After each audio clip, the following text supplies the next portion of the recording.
Hello. आज की video से मैं आपसे दो बातें करूंगा और इम्पॉर्टेंट है, अगर आप शेयर करेंगे अपने दोस्तों से उनको भी इससे हेल्प हो सकती है।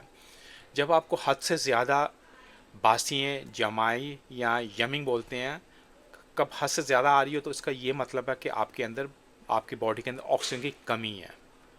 तो ऑक्सीजन की कमी को पूरा करने के लिए डीप ब्रीथ करिए, सांस लीजिए, पानी पीजिए, और अच्छे कहीं जहाँ पे ग्रीनरी हो वहाँ पे बैठें, या कुछ ऐसा कीजिए जिससे आपको आपको ऑक्सीजन प्रॉपर मिल सके। सेकंड, अगर आपकी टांगें जो होती हैं, आपके पाँव हद से ज़्यादा फूलना या उनमें स्वेलिंग हो जाना, या अदेमा उसको बोलते हैं, वाटर रिटेंशन, जब हद से ज़्यादा हो रहा हो तो ये भी हमें दो सिग्नल देते हैं। या तो आपको दिल की कोई बीमारी लगने वाली है, दिल फेल होने के चांस हो सकते हैं। सेकंड, आपके गुर्दे, किडनी, उनको प्रॉब्लम या उनके इन्फ्लामेशन या इन्फेक्शन होने वाला है। तो ये जब आपको हो तो आपको वेट मत कीजिए कि आप डैमेज हो जाएं। बेटर ऐसी चीज़ें हो तो खुद जाएं डॉक्टर से, आप अपना टाइम लेके प्रॉपर चेकअप करवाएं। ये चीज़ें हम छोटी छोटी अगर चीज़ों की केयर करेंगे तो सम टाइम हमें बड़े आने वाली प्रॉब्लम से हम अपने आप को बचा सकते हैं।